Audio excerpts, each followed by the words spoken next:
Bueno, muy buenas tardes con todas y con todos. Bienvenidos a la 13ª conferencia magistral. El día de hoy nos acompaña el doctor Edward Álvarez Irala, a quien le doy la más cordial bienvenida. Es profesor, magíster y doctor por la Universidad de San Martín de Porres del Perú, y obviamente también está a cargo de la maestría en ciencias penales de dicha casa de estudio. El doctor Álvarez Irala nos va a tocar el día de hoy el tema problemas actuales en la investigación de los procesos penales a propósito de las reservas y la libertad de información. Antes de darle la más cordial bienvenida al doctor Álvarez Irala, con su permiso, quería justamente pasar una breve presentación de su hoja de vida que el equipo de Proyecto 024 ha hecho para usted, y espero que obviamente sea de su agrado. Un ratito, por favor, mientras colocamos Gracias. acá su hoja Gracias. de presentación, por favor.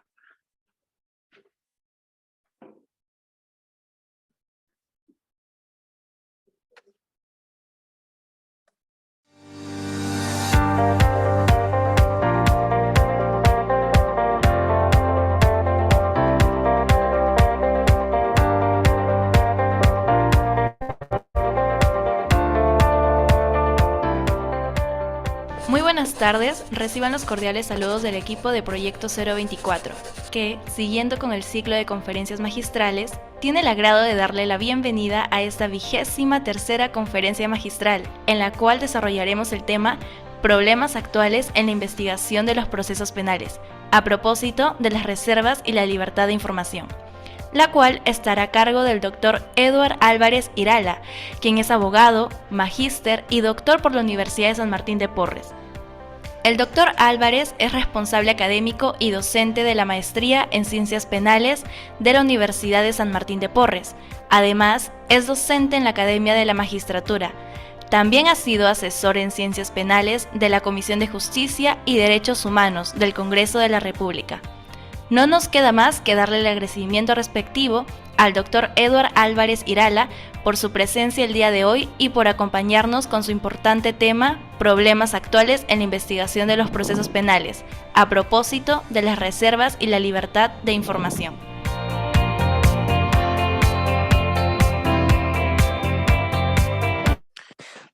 Doctor Álvarez, muy agradecido por acompañarnos el día de hoy en esta 23ª conferencia magistral.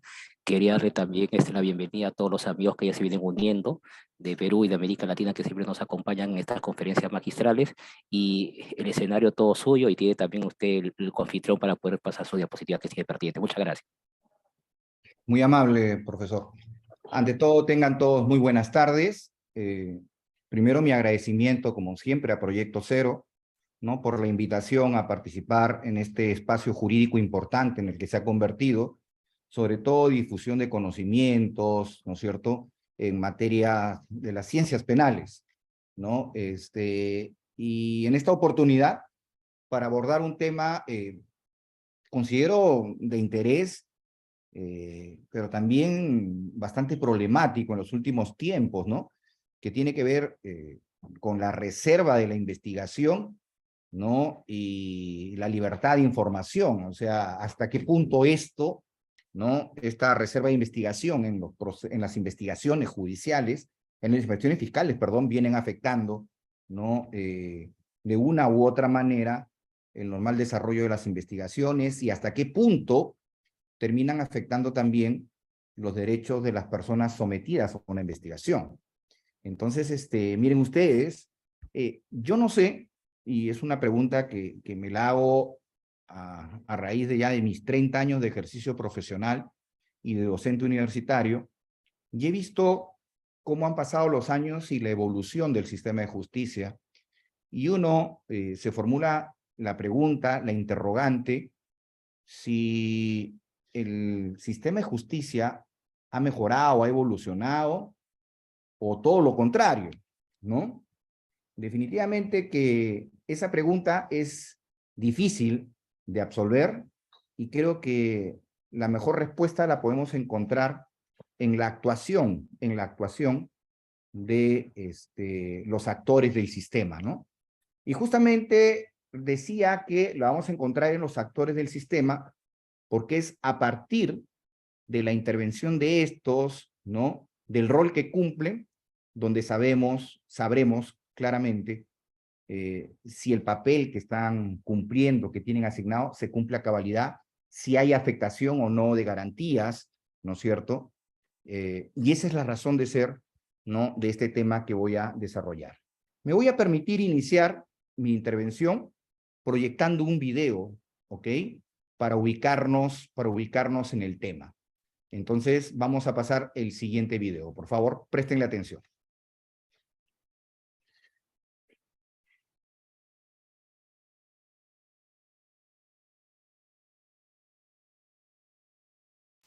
No se escucha, doctor. No se escucha, doctor. ¿Ahora lo escuchan? ¿Ahora lo escuchan? Sí, doctor. Un poco bajo, pero sí se escucha. Un poco bajo, pero se encontraban en el almacén de la región política de Lima, aún cuando se había hecho... Vamos a repetirlo. Vamos a repetirlo. En el proceso indagatorio contra el general Ramos y otros involucrados, la Fiscalía investiga también a 4 empresas que entregaron... No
se escucha. No se escucha eso.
¿Ah?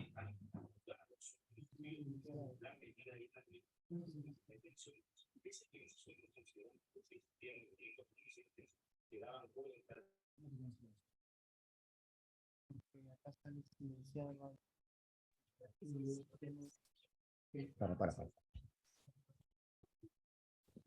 A ver, disculpen, lo que pasa es que en mi laptop sale que nos han silenciado. Yo estoy interesado por dos laptops, una donde estoy exponiendo y la otra donde estoy pasando el video.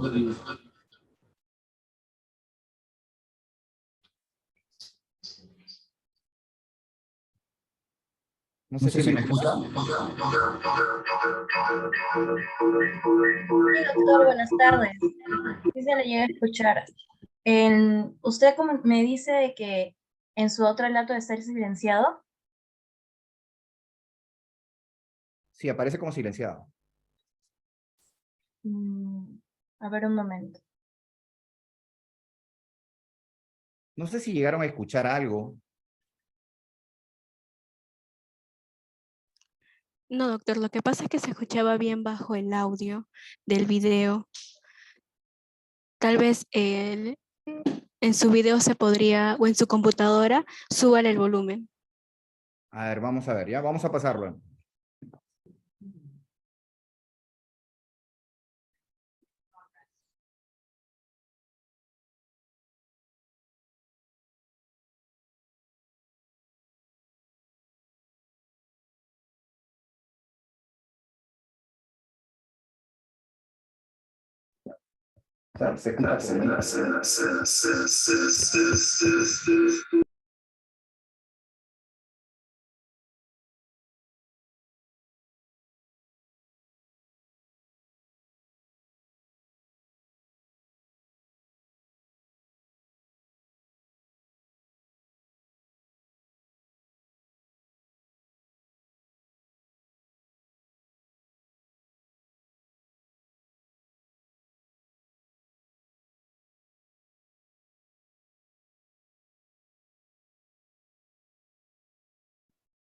Ahora sí, vamos a ver.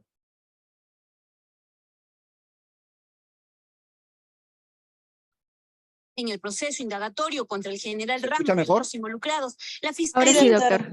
Muchas a gracias. 4 empresas que entregaron productos de limpieza sanitaria por un valor de más de 1.300.000 soles. Según el Ministerio Público, varios de estos productos ya se encontraban en el almacén de la Región Policial Lima, aun cuando no se había hecho una convocatoria ni se habían enviado las cartas de invitación.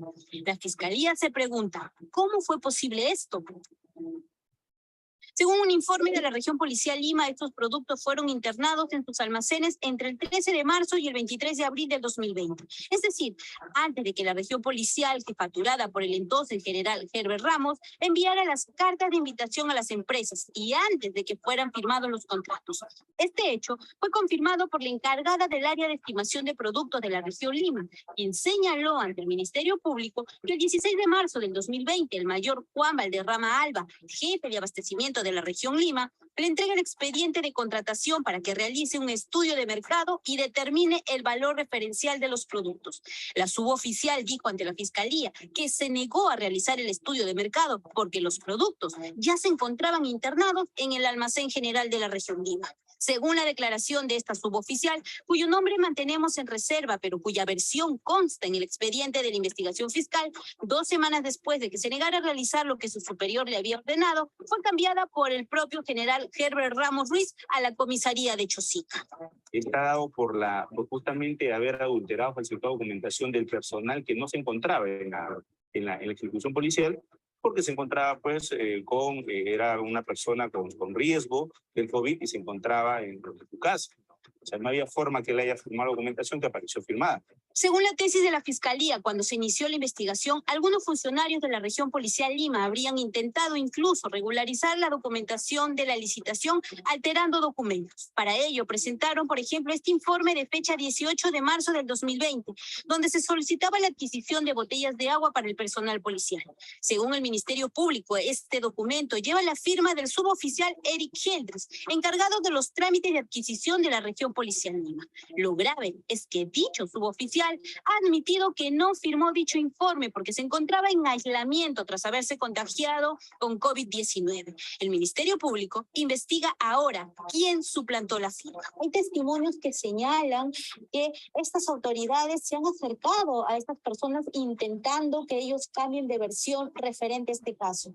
Sí, efectivamente. O sea, en ambos casos hay 3 testigos quienes han tenido pues comunicación, contacto con estas personas se han acercado y han querido que varíen su declaración a efectos de que no se descubra lo que venimos descubriendo, o en todo caso que puedan ocultar aquellos actos ilícitos delincuenciales.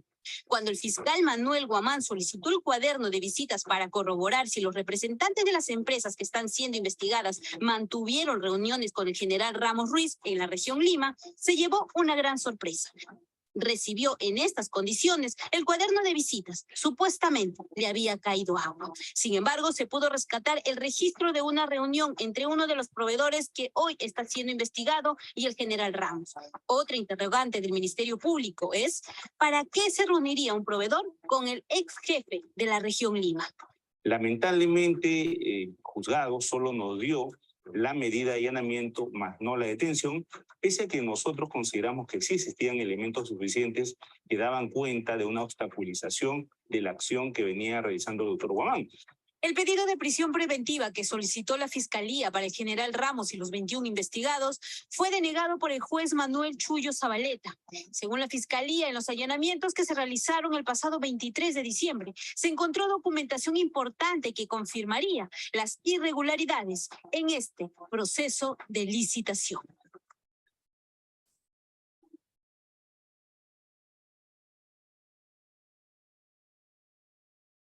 Hoy 3 de enero. Bien, hemos visualizado, ¿no?, este video. No quiero entrar al detalle sobre la participación, si hay responsabilidad en este acto, presunto acto de corrupción. No me corresponde esto a mí y no es este el espacio para discutir ello. Pero yo quiero rescatar de este video varias cosas. No sé si ustedes podrán haber advertido. En algún momento, la periodista, ¿no?, que está a cargo de este informe, comienza a hablar del testimonio de una persona, y al hacer referencia al testimonio de la persona, pone de evidencia, ¿no? Vamos, creo que cualquiera se da cuenta, ¿no?, de que ella ha tenido acceso a la carpeta fiscal. ¿Y por qué? Porque refiere claramente que esta versión consta en la carpeta fiscal, pero que van a reservar el nombre de la persona. Un primer punto a tomar en cuenta. Luego vemos que la periodista, ¿no?, entrevista al que en aquel entonces era fiscal coordinador de las fiscalías especializadas en corrupción, y este comienza a dar detalles de la declaración de otras personas que, según refieren, ¿no?, están siendo presionadas para que varíen su testimonio, ¿no? Inclusive dice textualmente: hay 3 testigos. Y por otro lado agrega otras cosas como que dicen que tratan de ocultar actos ilícitos delincuenciales, ¿no?, cuando estamos en investigación y afecta el principio de objetividad. Pero en fin, eso no es materia del tema. Y finalmente, miren ustedes cómo el fiscal traslada responsabilidad al juez de investigación preparatoria y una forma de presionarlo, ¿no? Inclusive la periodista pone el nombre y dice: lamentablemente, dice el fiscal, el juez no nos dio la detención preliminar. Habría que preguntarse si el juez no le dio la detención preliminar porque no correspondía, porque estaba mal planteada, ¿no es cierto? Eso no lo sabemos. Pero, ¿qué es lo que trato de poner en evidencia y para ir introduciéndonos a nuestro tema? Que la denominada o supuesta reserva de la investigación, ¿no?, no existe. Y la primera conclusión a la que podemos llegar es que el que viola la reserva de investigación, en la mayoría de los casos, no tiene que ver con los medios de comunicación. Los que violan la reserva de la investigación, en la mayoría de los casos, como podemos advertir claramente en este, son los integrantes de la Fiscalía. Porque esa carpeta fiscal, ¿no es cierto?, está bajo el control de la Fiscalía.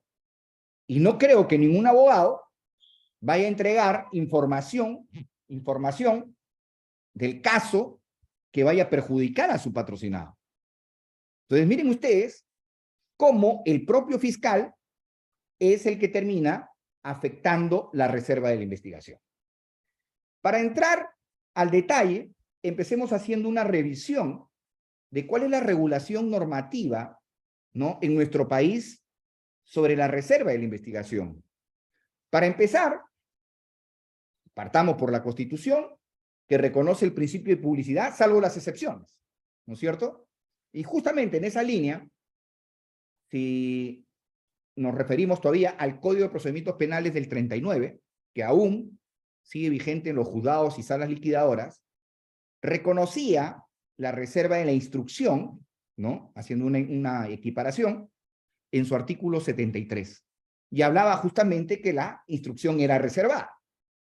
En los mismos términos, hace referencia el artículo 139 y 324 del Código Procesal Penal del 2004. Es decir, es en estos textos normativos donde ustedes encuentran de manera expresa, ¿no?, la disposición que dice la reserva de la investigación. ¿Y qué implica esta reserva de la investigación? Como todos conocemos, como todos sabemos, que solamente pueden acceder a la misma, ¿no? No solo el Ministerio Público, que es el dirige, sino las partes y sus abogados defensores. Nadie más. Nadie más. Y siguiendo con el marco normativo, tenemos también el reglamento, justamente, del Decreto Legislativo 1301, que modifica el Código Procesal, y recordarán ustedes que era para dotar de eficacia al denominado procedimiento especial de colaboración eficaz. Y miren ustedes, en su artículo 2, ¿no?, cuando hace referencia a los principios, este reglamento de colaboración eficaz, de manera expresa, nos señala lo siguiente, que el proceso especial de colaboración eficaz, ojo con esto, es de conocimiento del fiscal, el colaborador y su defensa, ¿no es cierto? El colaborador y su defensa. Nadie más que el fiscal y los mencionados pueden tener acceso a la información que hay en el cuaderno de colaboración. Y sin embargo, miren ustedes, para que vean cómo se va agravando la situación, ¿no? Porque ya no estamos ante una investigación, ¿no?, común, sino que estamos ante un procedimiento especial de colaboración eficaz. Y pese a estar en un procedimiento de colaboración eficaz, ustedes van a encontrar casos donde se revelan las actuaciones, ¿no?, que realiza el Ministerio Público. Las actuaciones que realiza las unidades especiales de la policía, bajo la dirección y conducción del Ministerio Público. Si no, veamos el siguiente video. Dispuesto a ser colaborador con la justicia y contar la verdad en todos los casos que se le vinculan. Así fue como en marzo el exsecretario de Palacio, Bruno Pacheco, anunció colaborar con la justicia. Un mensaje que al parecer iba más dirigido a aquellos a quienes podría delatar. Un colaborador eficaz de código CE04 ha contado ante el equipo especial de fiscales los pormenores de cómo el presidente Pedro Castillo y el entorno del poder habían ocultado, protegido y ayudado al exsecretario de Palacio, Bruno Pacheco, quien estuvo prófugo hasta julio de este año. El 20 de marzo, una semana después de la publicación del explosivo video en el que Pacheco advierte que puede hablar con la justicia, el entonces subsecretario de Palacio, Beder Camacho, habría contactado a Bruno Pacheco, lo habría recogido de una quinta en Barrios Altos y lo habría llevado a Palacio, en coordinación con el presidente de la República.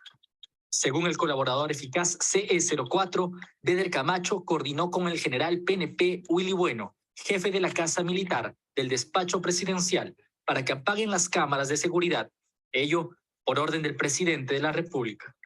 Así habría ingresado Bruno Pacheco en un auto a través de la puerta trasera de Palacio. La reunión se habría dado ese día entre las 8:30 y las 11 de la mañana. Pedro Castillo y Bruno Pacheco habrían conversado a través de papeles escritos ante el temor de estar siendo grabados. Días después, el Poder Judicial ordenó la detención preliminar de Pacheco. Otro episodio narrado por este colaborador ocurrió en abril, cuando Beder Camacho habría recogido a Bruno Pacheco de una ubicación en Villa María del Triunfo para llevarlo a la casa del exministro de Defensa, Walter Ayala, en Surco. Esto para que el prófugo reciba un apoyo económico. En la casa del exministro Ayala, le habría entregado $40,000 a Bruno Pacheco en una bolsa de papel, según el testimonio del colaborador de la Fiscalía. Incluso, refiere, expresando el exministro de Defensa, Bruno, sácame mi alita de este dinero, haciendo referencia a que le conceda parte de ese dinero como una supuesta comisión, pero los intentos de ayudar a Pacheco habrían ido aún más lejos. Bien, como ustedes pueden advertir, ¿no? Voy a recoger algunos detalles, ¿no? De este informe periodístico. Por ejemplo, el periodista dice, según el colaborador eficaz número tal, y comienza, ¿no? A narrar lo que el colaborador había declarado ante el fiscal. Más adelante dice, y comienza a señalar los detalles de la reunión, que conversaron y se transmitían cosas por escrito. Y después dice, este mismo colaborador, más adelante, habla de otro episodio que ocurrió en abril.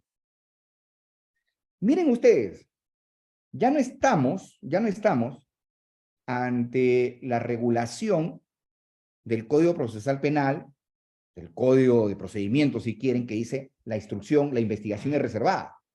Estamos ante un procedimiento especial de colaboración eficaz, que por su naturaleza, ¿no es cierto?, para que las investigaciones no puedan ser afectadas y para proteger la identidad del colaborador, no se puede publicitar, no se puede hacer de conocimiento. Pero yo vuelvo a algo que me parece importante señalar, al reglamento de colaboración eficaz, que dice 2,7, el proceso de colaboración eficaz solo es de conocimiento del fiscal, el colaborador y su defensa. Nadie más. Una vez más, me vuelvo a formular la siguiente pregunta. ¿Quién es el que termina violando la reserva de la investigación? ¿Quién termina, ya no solamente la investigación en estricto, sino violando, ¿no?, la reserva, o si quieren, el secreto, en los procedimientos especiales de colaboración eficaz? Entonces, miren ustedes, ¿no? Tenemos dos ejemplos claros y actuales de cómo, ¿no?, la reserva de la investigación es constantemente afectada. Voy a hacer una referencia para ubicarnos a los textos normativos. Anuncié que el artículo 73, con el que se vienen ventilando los procesos con el Código de Procedimientos Penales del 39, donde se habla de la instrucción, de manera expresa señala que la instrucción tiene carácter reservada, ¿no? Claramente, ¿ok? ¿Y por qué tienen ese carácter? Lo que se busca es tener éxito en la investigación. Se trata de restringir esa información.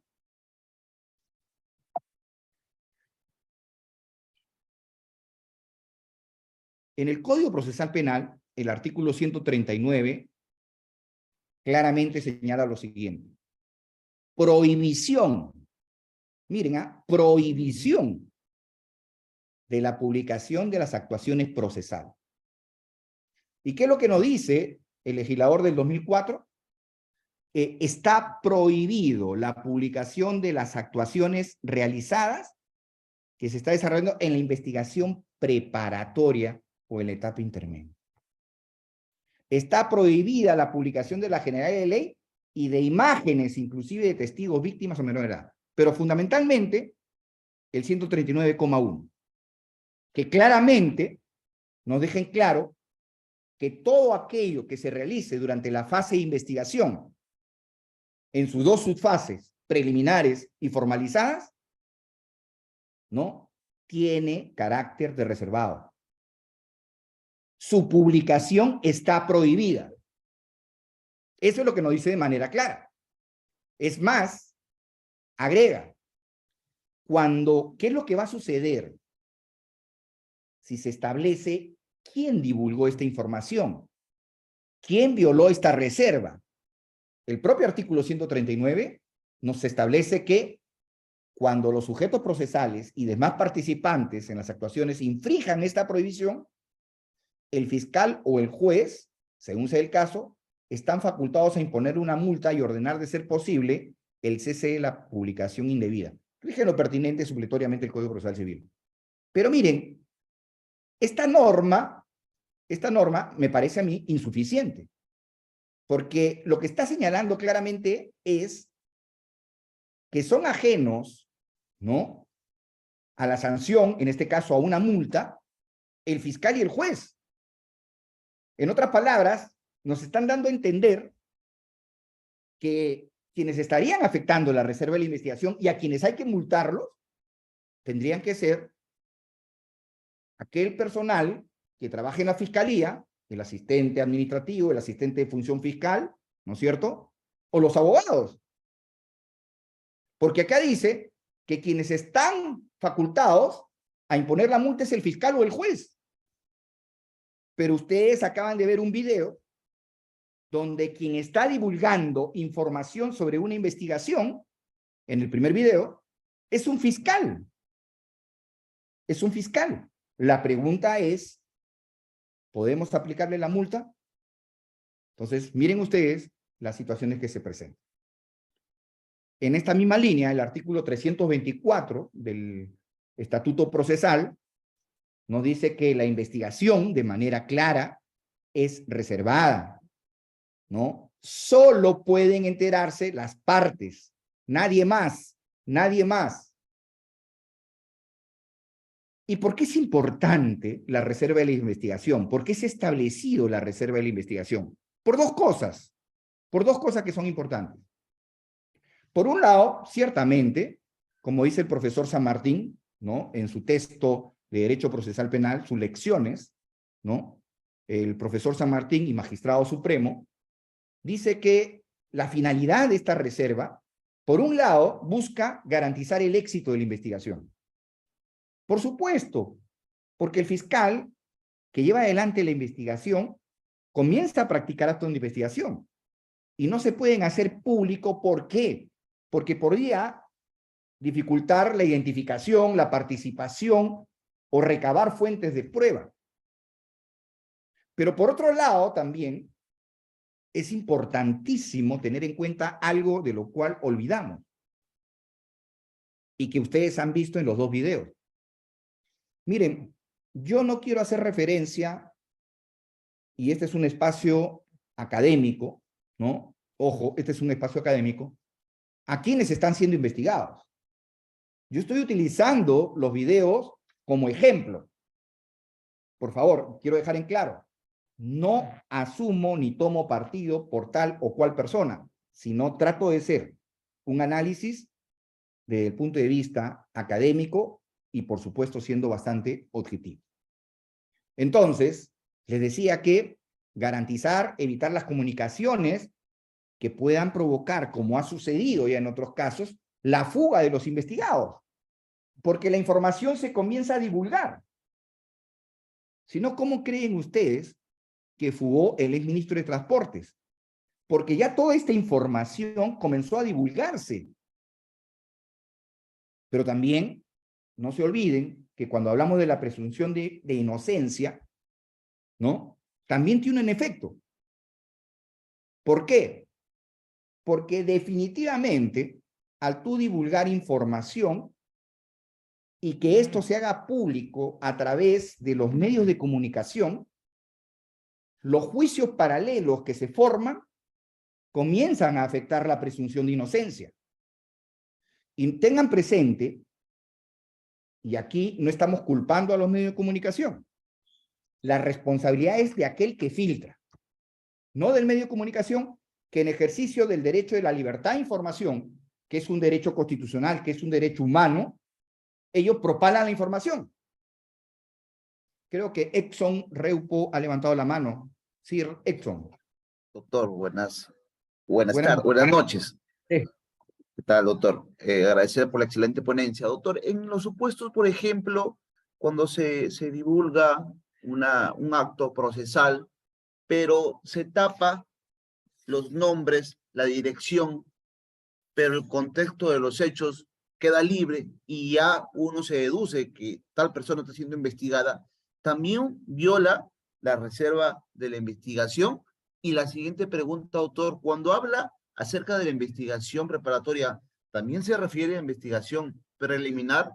Porque la investigación preliminar forma parte de la investigación preparatoria. Tengo esas dos consultas, doctor. Muchísimas gracias por tu pregunta, Sexton. Espero satisfacer tu inquietud. En primer lugar, empecemos con lo último. Ciertamente me refiero a las dos subfases de la investigación preparatoria, llámese las diligencias preliminares y la formalizada, ¿no? Eso es por un lado. En segundo lugar, tú mismo en tu pregunta está tu respuesta, ¿no es cierto? Que no se trata únicamente de cubrir el nombre de las personas, los datos de identidad, las generales de ley, sino el contenido que tiene, ¿no es cierto?, el acto de investigación, el contenido de la información. Entonces, sí viola la reserva de la investigación. Eso no se puede hacer. ¿Por qué? Porque de nada vale que tú cubras ¿no?, para evitar la identificación de la persona. Porque si yo te estoy diciendo que la finalidad de la reserva de la investigación es garantizar el éxito de la investigación, en nada impide que se afecte la investigación por cubrir el nombre, por ejemplo, en este caso, de la supuesta testigo que brindó la información. Porque termina afectando concretamente, ¿no?, la investigación en su conjunto. Entonces, sí, es como tú dices correctamente, ¿no? Se afecta la reserva de la investigación y se va a afectar, ya sea que esto se produzca a nivel de las diligencias preliminares o que se produzca durante la investigación formalizada. Espero haber satisfecho tu inquietud. Bien. De nada.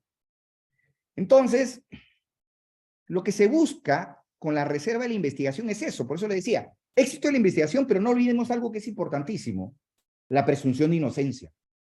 La presunción de inocencia de la persona. Y es que a través de la reserva de la investigación, ojo aquí, lo que estamos logrando, lo que estamos posibilitando es que aquellas personas que están sometidas a una investigación y respecto de las cuales aún no existe un pronunciamiento judicial definitivo que declare su responsabilidad, no puedan sufrir como consecuencia de la publicidad de los actos de investigación más perjuicios de los necesarios. Más perjuicios de los necesarios. Eso es a lo que apuntamos, ¿no es cierto? O sea, no solamente es el éxito, sino también, cuidado, estamos en etapa de investigación. Por ende, aún no se ha declarado la responsabilidad de una persona. Esa persona está bajo los alcances de la presunción de inocencia. Entonces, la reserva también sirve para proteger a esas personas de que no se causen, y ojo con lo que digo, más, no digo perjuicios, sino más. Porque el momento que una persona, ya sea en condición de indiciado, de investigado, de imputado o de acusado, está sometido al sistema de justicia, ya sobre él recaen una serie de perjuicios, ¿no es cierto? Entonces, por eso decimos que la reserva busca, en la etapa de investigación, que esa publicidad no termine causando más perjuicios de los necesarios, que el propio sistema ya los cansa. Y además porque hay que tener en cuenta algo que es importante. Miren, estuve conversando con una persona que finalmente fue el fiscal al culminar la investigación preparatoria, solicitó un sobreseguimiento. Pero la vincularon a esta persona en un caso de corrupción en el Callao y por ende la vincularon con exfuncionarios de los gobiernos regionales. Definitivamente, durante el desarrollo de la investigación, ¿no? Un medio de comunicación hizo un informe sobre la corrupción en un gobierno, ¿no? regional, y salieron las personas involucradas, las fotografías de estas personas, los cargos que ocupaban y todo lo demás. Al final, como les dije, esta persona, en el extremo de ella, la causa fue sobreseída. Y como me dice, después de eso, las posibilidades que tiene de acceder, ¿no? a un nuevo trabajo, a un nuevo cargo, se han bloqueado por completo. Y el daño causado a su honor, a su intimidad, inclusive, deberíamos decir, no solamente al honor, sino a su integridad psíquica, psicológica, porque la persona queda afectada. Todo esto, ¿no? termina afectando esta garantía fundamental, este principio fundamental, cuál es la presunción de inocencia. Y eso termina siendo irreparable. Eso termina siendo irreparable. Por eso les digo que además del éxito, se busca, ojo, ¿no? regulando la publicidad de los actos de investigación que se causen más perjuicios de aquellos que ya, ¿no? por la propia naturaleza ha suscitado. Entonces, ¿sí? Otra vez, creo, Edson, otra vez. Sí, doctor, por ejemplo, en esos casos, cuando una persona está siendo investigada, ¿no? Entonces, después de un transcurrido un tiempo, esta persona es absuelta o solicitan el sobreseimiento, esa afectación psicológica, nada, es irreparable, ¿no? Nadie le va a quitar. Ahora, doctor, ¿cuál es el procedimiento para yo acudir al Pacto Internacional de San José y hacer prevalecer que el Estado peruano me pague? ¿O cuál es el mecanismo necesario para que el Estado peruano pueda resarcir estos daños ocasionados en contra de este ciudadano que es inocente? Bueno, en primer lugar, empecemos a nivel nacional, ¿no es cierto? Tenemos que agotar la jurisdicción interna para luego acudir al Sistema Interamericano de Protección de Derechos Humanos. Por cierto, iremos a la Comisión Interamericana y luego la Comisión elaborará un informe, inclusive, que se le comunica al Estado, donde de repente con el informe de la Comisión podría solucionar el tema, y caso contrario, ya iríamos, ¿no? a la Corte Interamericana de Derechos Humanos, donde lo que se va a declarar es la responsabilidad del Estado, no de las personas, sino del Estado. Y es ahí donde la Corte, si estima, ¿no es cierto?, si estima que ha habido la afectación de un derecho humano, ¿no? impondrá la sanción y las responsabilidades del Estado, ¿no es cierto? Y en el caso de la persona afectada, pues las indemnizaciones, como ha ocurrido en muchísimos casos. Acuérdense ustedes que en la época del terrorismo hubo muchos inocentes condenados, y sobre todo en la justicia privativa militar policial. Entonces, por traición a la patria. Estos acudieron al sistema interamericano, además que se le realizó un nuevo juicio, ¿no? y algunos fueron absueltos, también los indemnizaron, ¿no es cierto? Entonces, primero agotar la vía interna, luego pasar al sistema interamericano, la Comisión Interamericana y la Corte Interamericana. En síntesis sería eso, ¿no? No desarrollo mucho al detalle porque no es el tema, pero ese es lo que sigue. Quisiera transmitirle el tratamiento diverso que tiene también, ¿no? este tema de la reserva de la investigación. Este es un caso muy interesante que llegó al Tribunal Constitucional, ¿no? Por una de estas ONGs que se dedican a la protección del medio ambiente. Entonces, ¿no? ¿Qué había sucedido? Que en los delitos del medio ambiente siempre se requiere, ¿no es cierto?, el informe de la OEFA, ¿no? El informe de la OEFA es determinante en los delitos ambientales. Entonces, con ese informe, que había sido incorporado y utilizado por el fiscal y formaba parte de la carpeta fiscal, ¿no?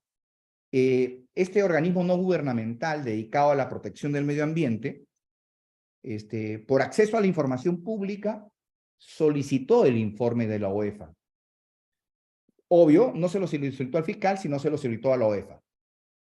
Y la OEFA le respondió que estos informes se habían generado dentro del marco de la investigación penal, ¿no? Y como se habían generado dentro del marco de la investigación penal, el Código Procesal Penal establecía, decía la respuesta de la OEFA, que la investigación preparatoria tiene carácter reservado. Y al tener este carácter, únicamente pueden acceder al mismo las partes y sus abogados. En consecuencia, le dijo, yo no le puedo entregar ese informe que ha servido para generar una investigación penal, ¿no? Pídaselo a usted, al fiscal que está a cargo. Entonces, lo que hace este organismo no gubernamental es acudir a través, ¿no?, de un proceso de amparo que pasó por el Poder Judicial y llegó hasta, en última instancia, a través de un recurso de agravio constitucional, ¿no es cierto?, llegó hasta el Tribunal Constitucional. Entonces, el Tribunal Constitucional lo que hizo fue, ¿qué cosa? Declarar fundada la demanda y dispuso que la OEFA, ¿no?, le entregara el informe a este organismo no gubernamental. Porque dijo que si bien es cierto, había una investigación, pero ese informe de la OEFA había sido elaborado por una institución pública y la información que elabora una institución de esta naturaleza se puede acceder por el derecho de acceso a la información. En resumidas cuentas, eso fue lo que dijo. Discutido el tema, pero en esos términos resolvió en el año 2017 el Tribunal Constitucional, ¿no es cierto?, contra una demanda del Instituto de Defensa Legal del Ambiente y Desarrollo Sostenible. Un precedente interesante.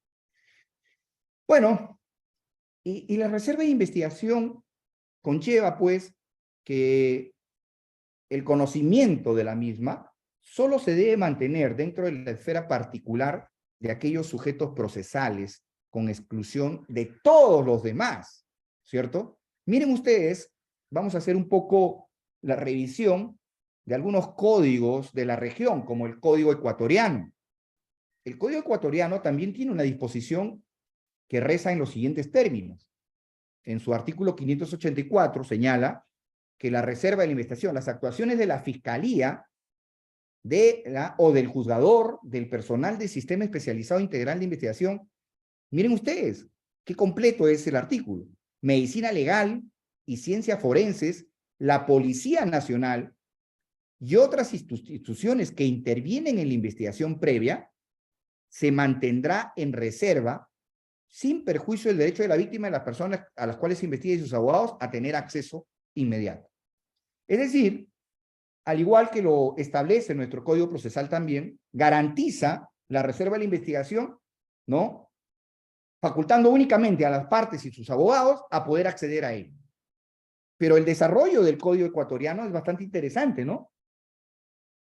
Porque además precisa no solamente fiscalía, juzgados, cuando estemos en una etapa así, sino habla de los otros órganos de apoyo que intervienen en la investigación.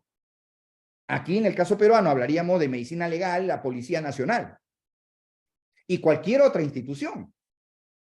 Entonces, yo me pregunto si a la luz de este artículo, lo que hizo la OEFA al contestarle a este instituto estaba bien o no. Porque, de acuerdo con el texto ecuatoriano, estamos haciendo una comparación nada más, dice, y otras instituciones que intervengan en la investigación previa.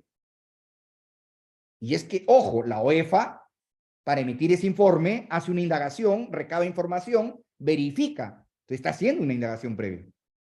Interesante, lo establecido en el Código Ecuatoriano, ¿no?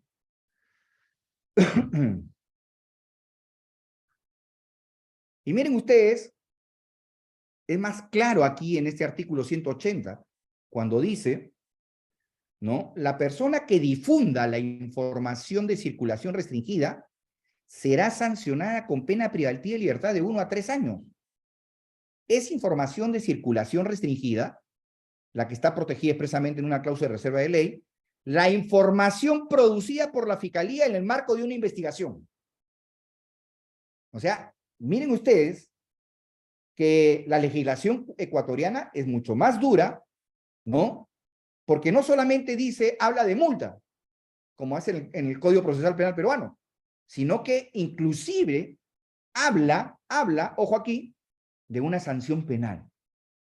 Para que vean ustedes la importancia que le da el legislador ecuatoriano a la reserva de la investigación. Por algo tiene que ser, porque es importante para el éxito, pero también hay que preservar el principio de presunción de inocencia. En Colombia, el artículo 155, que habla de la publicidad, pero también en un segundo párrafo dice, serán de carácter reservado las audiencias de control de legalidad, los allanamientos, registros, interceptación de comunicaciones, vigilancia, seguimiento de personas, ¿no es cierto? Pero miren ustedes, muchos de nosotros que estamos al tanto hoy en día de los casos mediáticos y sobre todo por la difusión, ¿no?, de imágenes, vemos muchas veces cómo cuando se produce un allanamiento, muchas veces participa un periodista en el allanamiento filmando el operativo que está realizando la policía.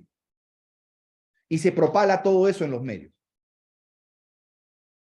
Eso, la legislación colombiana lo prohíbe de manera expresa. Dice, eso no se puede hacer. En España, ¿no?, el artículo 301, ¿no?, establece lo siguiente: las diligencias del sumario serán reservadas y no tendrá carácter público hasta que se abra el juicio oral. No hay discusión ahí. Todos sabemos que el principio de publicidad rige el juzgamiento. Pero miren qué manera tan clara de precisar. Obvio, estamos hablando de la ley de enjuiciamientos criminales española, que todavía no tiene un modelo como el nuestro. Es más, ahí ya se habla de la instrucción, ¿no? Pero de manera expresa señala que las diligencias del sumario serán reservadas, ¿no? Y aquí también vienen las consecuencias para aquel que afecte esa reserva, ¿no? ¿Qué es lo que dice? El abogado, procurador o cualquiera de las partes que revele el contenido del sumario será corregido con multa. Establece multa en euros. En la misma multa, miren ustedes, aquí se amplía el campo, ¿no?, de responsabilidades, porque dice, esta misma multa incurrirá cualquier otra persona que, no siendo funcionario público, cometa la misma falta. La pregunta es, cuando hace referencia a que no sea funcionario público, ¿a quién está haciendo mención? Podría haber sanción a los medios de comunicación, ¿no? A los medios de comunicación que propalan la información reservada. ¿A eso se refiere? Y aquí, a diferencia del Código Procesal Penal peruano, que dice el fiscal y el juez podrán multar, como diciendo ellos no violan la reserva, aquí la legislación española es muy clara. Cuando dice el funcionario público, en el caso de los párrafos anteriores, incurrirá en la responsabilidad que el Código Penal señale en su regla respectiva. Miren ustedes, en la misma línea de lo que indicamos, ¿no?, con el Código Procesal Penal ecuatoriano, también los españoles, ¿no?, sancionan penalmente a quien viole la reserva de la instrucción en este caso. El abogado, dice, o procurador que revele actuaciones procesales declaradas secretas a la autoridad judicial será castigado, miren, con penas de multa. Si la revelación de las actuaciones secretas fuese realizado, aquí sí hay una diferencia con el legislador nacional, ¿no? Dice, si la revelación de las acciones fuera realizada por el juez, miembro del tribunal, el representante del Ministerio Público, el secretario judicial o cualquier funcionario, se le impondrá las penas previstas en el artículo 417 o en su mitad superior. Mire usted, si la conducta fuera realizada por cualquier particular, la pena se impondrá en su mitad inferior. Entonces, miren la importancia que tiene en la legislación española la reserva de la investigación, que puede conllevar no solamente a la aplicación de multas, como prevé el Código Procesal peruano, sino también a la imposición, ¿no?, a la configuración de delitos. Hay una gran diferencia en el tratamiento, tanto en el Ecuador como en España. Entonces, Creo que eso, el tratamiento que le da el Código Procesal, el Código Penal, ¿no? Revelan la importancia que tiene la reserva de la investigación para el éxito de la misma a cargo de los representantes del Ministerio Público. Pero resalto algo que dicen los españoles, que no lo dice el Código Procesal Penal peruano. Hace referencia expresa, miren ustedes, si es un fiscal, si es un juez, miembro del tribunal, si es un secretario. A diferencia de otros sujetos procesales, si se trata de un fiscal, de un juez, ¿no? La sanción es más drástica. La sanción es la configuración de un delito. En el Código Procesal Penal peruano, ¿no? Lo que dice es, el fiscal y el juez podrán imponer multa a quien viole esa reserva. Y la pregunta es, ¿y si es el fiscal el que la viola? Solo quedará el camino de lo que dice la ley 30.483, la carrera fiscal. Vamos a ver alguna regulación en esta ley de la carrera fiscal, por cierto, con una serie de cambios que han habido, ¿no? Dice lo siguiente, faltas graves, ¿no? No guardar la discreción en aquellos asuntos por su naturaleza o en virtud de leyes o reglamentos. Comentar a través de cualquier medio de comunicación aspectos procesales o de fondo, o una investigación o un proceso en curso. Yo me pregunto, en el caso del video que vimos, el primer video, el señor fiscal que sale comentando, ojo, y era el coordinador de la Fiscalía de Corrupción, que sale comentando sobre una investigación, de acuerdo con esta disposición que tenía la ley de carrera fiscal, tendría que ser, ¿no es cierto?, sancionado y con falta grave, porque de manera expresa se dice comentar a través de cualquier medio de comunicación aspectos procesales o de fondo de una investigación o proceso en curso. Entonces miren ustedes que hay varias disposiciones en este sentido que hay que tomar en consideración.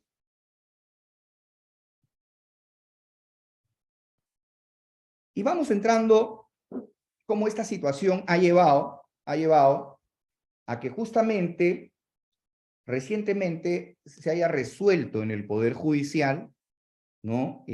Una tutela de derechos ante el juez de investigación preparatoria supremo, el magistrado y docente universitario, que es de Piura, el doctor, se me va el nombre, el doctor, no sé si Luis, que está ahí, una gran persona, un gran magistrado y un gran docente, el juez de investigación preparatoria supremo, ¿no? Vio en una audiencia una tutela de derecho que la defensa del presidente Castillo, ¿no? El doctor Checle, el presidente Castillo, había planteado. ¿Y cuál fue la pretensión, ¿no? De la defensa del actual presidente Castillo? Justamente planteó una tutela de derechos para que se ordene como medida correctiva, dice al Ministerio Público, que cese la filtración de actuaciones procesales reservadas. ¿No? Ya, hasta ahí, correcto. Que cese la filtración de actuaciones procesales reservadas.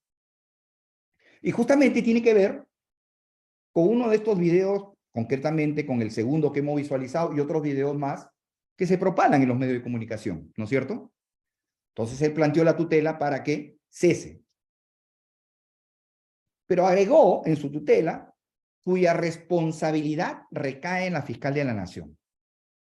Creo que ahí fue la debilidad de su pretensión, ¿no? Fue la debilidad de la pretensión, al pretender atribuirle, ¿no?, la responsabilidad a la fiscal.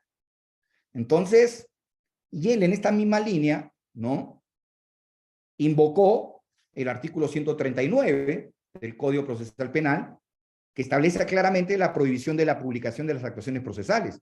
Cuando dice, está prohibida la publicación de las actuaciones procesales realizadas cuando se está desarrollando la investigación preparatoria.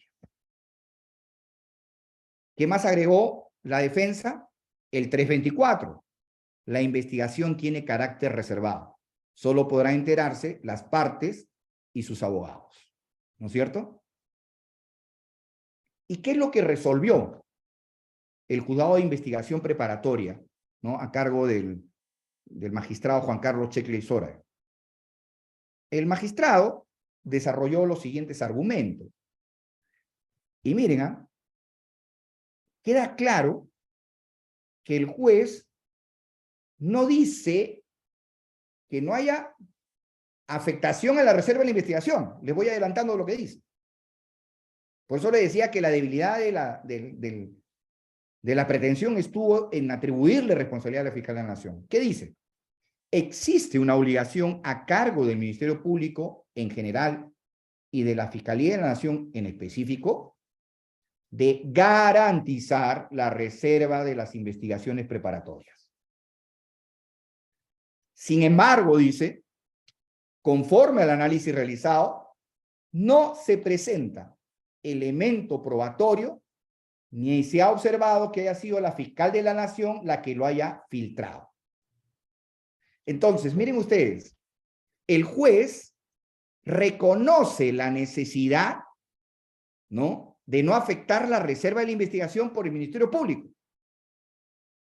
Pero como la tutela fue dirigida contra la fiscal de la Nación diciendo ella es la responsable, está claro que en los planteamientos, en los elementos que usted acompañó, no había ninguno que objetivamente me permitan a mí inferir y sostener en mi resolución que quien afectó la reserva de la investigación fue la fiscal de la Nación. Entonces, es por ello que le declaran infundado.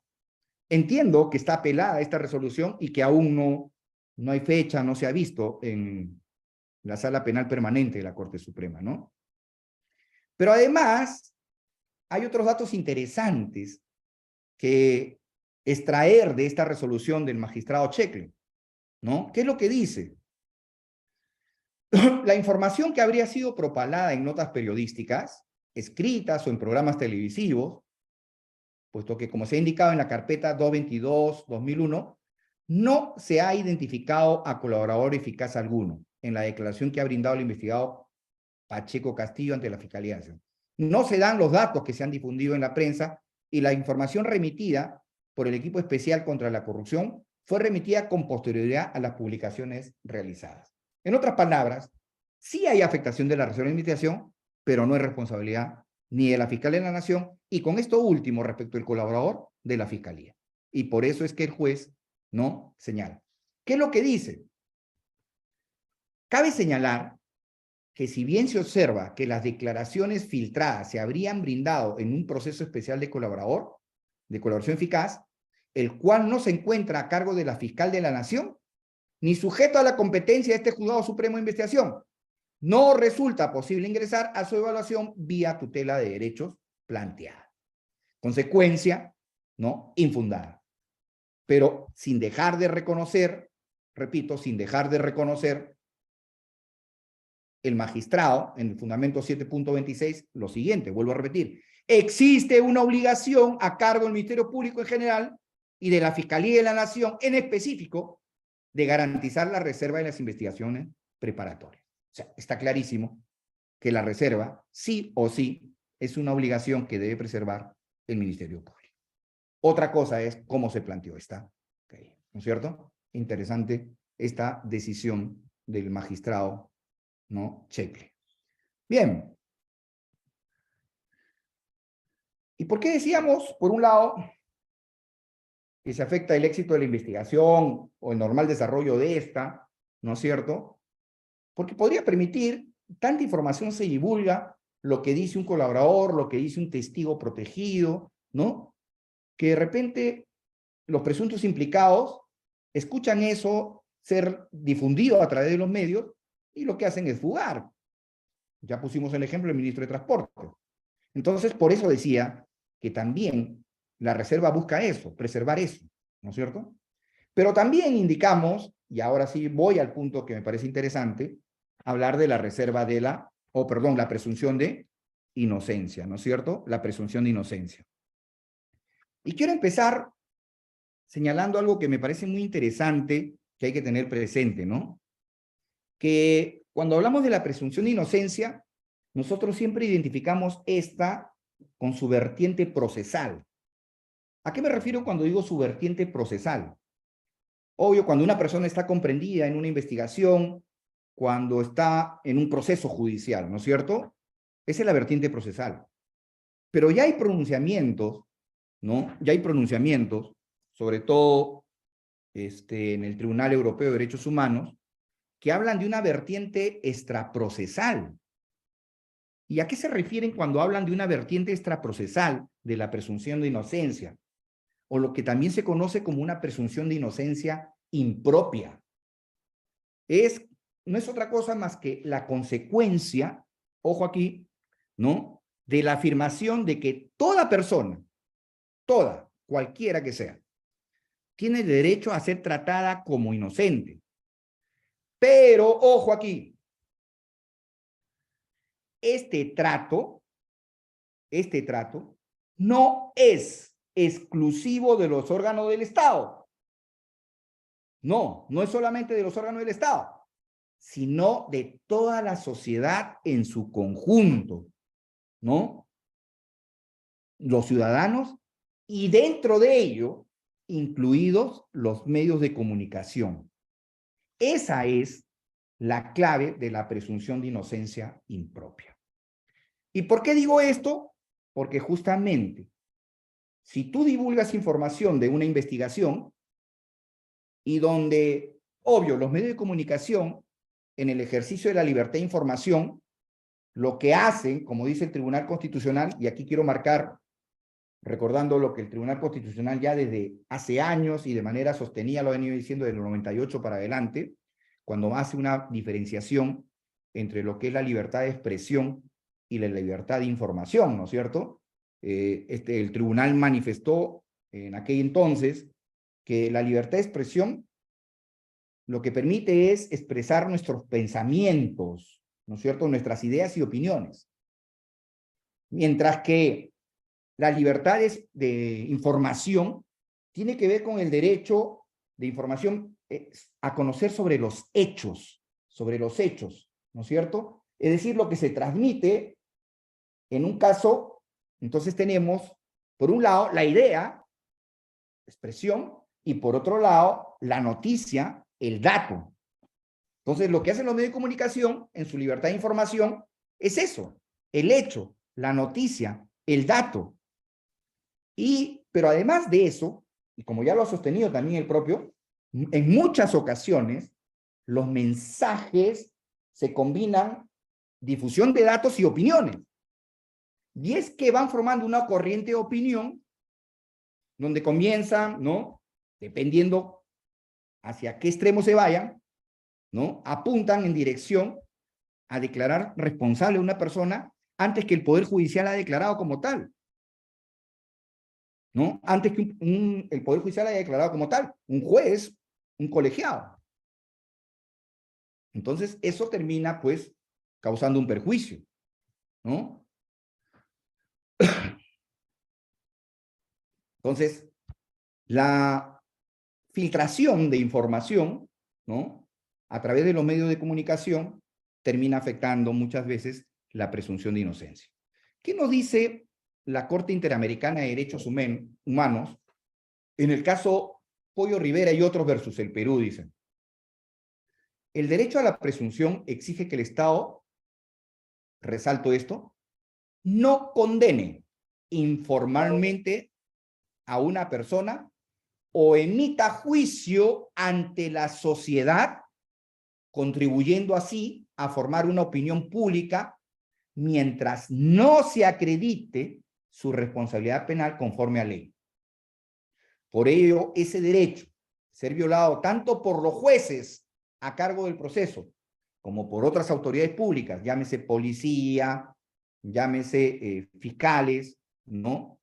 Estas deben ser discretas y prudentes al realizar declaraciones públicas sobre un proceso penal, ¿no? La Corte considera que la presentación del señor Pollo Rivera ante la prensa por parte de funcionarios, ¿no?, de la DININCRI, esposado y con un traje a rayas de la INCOTE, donde fue señalado como miembro sendero, ¿no?, médico personal del cabecilla, cuando no había sido procesado y mucho menos condenado, pudo propiciar en el referido contexto un perjuicio sobre su culpabilidad.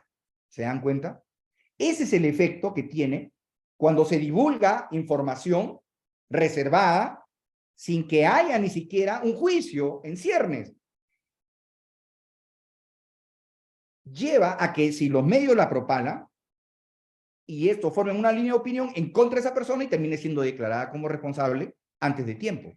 Y esto ejerce muchas veces una influencia en algunos jueces que no toman en cuenta su independencia, su imparcialidad. Dos principios fundamentales que en términos de Héctor Faúndez Ledesma son cuestiones previas relativas a un juez o tribunal para juzgar a una persona. Importantísima este pronunciamiento de la Corte Interamericana. Entonces, como ustedes pueden apreciar, ¿no? El juicio paralelo no solamente puede afectar la presunción de inocencia como consecuencia de que en un juez que no tiene independencia, sobre todo, imagínense usted un juez provisional, que no es titular, que se ve presionado por un caso mediático. Entonces, un juicio no solamente puede afectar la presunción de inocencia, en algunos casos, como en el ejemplo que puse hace unos momentos, puede terminar lesionando el honor de las personas, ¿no? Y miren ustedes, la lesión no solamente se dirige contra ellos, sino se afecta a todo el núcleo familiar, ¿no?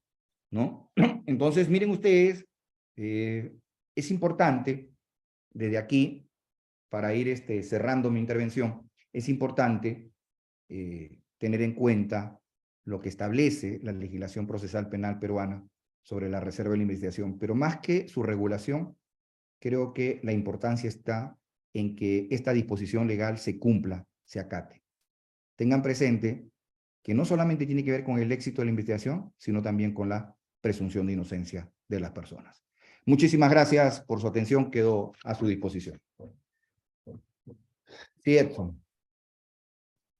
Doctor, por ejemplo, el 139.3 dice, cuando los sujetos procesales y demás participantes en las actuaciones procesales infrinjan esta prohibición, le da esta facultad fiscal al juez para que puedan imponer una multa.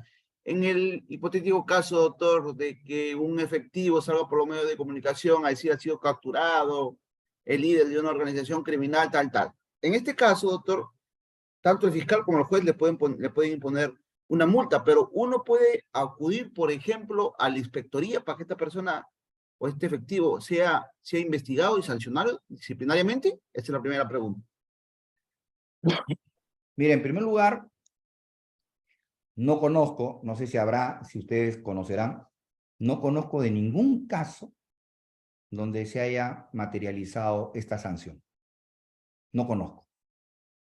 Lo que sí es recurrente también que algunos abogados, teniendo la razón y en algunos casos maliciosamente, recurran a los órganos de control interponiendo las quejas respectivas. ¿No es cierto? Ahora, mira tú la diferencia entre el Código Procesal Penal peruano y el Código Procesal ecuatoriano, ¿no? Donde el Código Procesal habla no solamente del juez, fiscales, sino también habla de quién, policía, ¿no? Medicina legal y todo. Entonces, así, en la práctica no he visto ningún caso donde se haya sancionado. Sí, claro, que se vaya a los órganos de control. Eso es. Doctor, pero el 139 cuando dice y demás participantes en las actuaciones procesales, eso se entiende también a la policía, ¿no? Que puedan infringir esta reserva. Claro, yo lo entendería así, ¿no es cierto? La policía, por ejemplo, un médico legista que, por ejemplo, está evaluando, ¿no? a un peritado y divulga, ¿no es cierto?, el resultado de su evaluación. Entonces, imagínate un psicólogo forense, ¿no? También podría estar ante esa situación. Por ejemplo, ¿qué pasaría cuando los diarios de mayor circulación, ¿no? Transmiten, se interviene una organización criminal XX, ¿no? ¿Cómo se podría identificar, doctor, quién fue esa persona que difundió esa información que es reservada? ¿O cómo se debería proceder? ¿Se tendría que interponer una tutela en contra de todos esos medios de comunicación e informar al colegio de periodistas? ¿Cómo es el...? En primer lugar, no hay una tutela contra los medios de comunicación porque ellos no son parte en la investigación. Eso es lo primero que hay que tener claro. En segundo lugar, yo creo que los medios no filtrarían si al interior de la investigación los que tienen acceso a la información la divulgan. Entonces, lo que hacen los medios, en su rol, en su función, si tienen la primicia, es, ¿no es cierto?, divulgar. Ahora, el problema, ¿sabe dónde está? Bueno, la resolución de investigación en casos que no son complejos, emblemáticos, ¿no? A mí me preocupa en aquellos casos donde se tratan de procedimientos de colaboración eficaz, donde muchas veces terminan exponiendo al colaborador eficaz. Pese a que también existe, ¿no?, una disposición donde el colaborador eficaz puede renunciar, ¿no es cierto?, a que no se revele su identidad. Pero el que no se revele su identidad no significa que yo tengo que revelar el contenido de su declaración. Entonces, el tema no va tanto por los medios, ¿no?, sino quién tiene acceso y quién entrega la información. A eso es donde apunta las disposiciones que hemos revisado. Gracias, doctor. Entendido. Gracias. Bien. Muchísimas gracias, entonces. Bueno, primero agradecerle, doctor, por su increíble ponencia, agradecer a todos nuestros participantes nacionales e internacionales que nos han acompañado el día de hoy en nuestra 23ª conferencia magistral. Si me permite, doctor, el equipo de Proyecto 024 ha preparado un agradecimiento virtual. Gracias. Si me permite un segundo para poder compartirle. ¿Me dice si se ve, por favor? Sí, sí.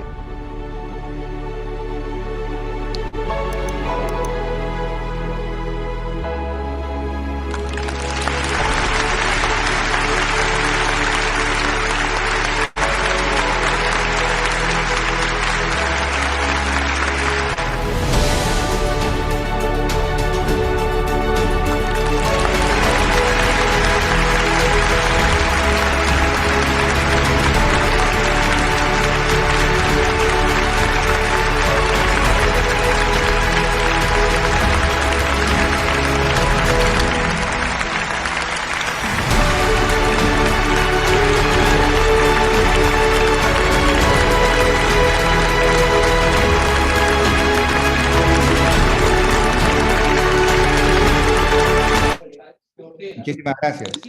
No, nuevamente, doctor, agradecemos su tiempo y al mismo tiempo al de todos nuestros participantes, que también invitamos a nuestra 24ª conferencia magistral con el doctor Daniel Mendoza. Atento a nuestras redes sociales y que tengan un buen fin de semana. Muchísimas gracias a todos. Con todo. Muchas gracias. Gracias.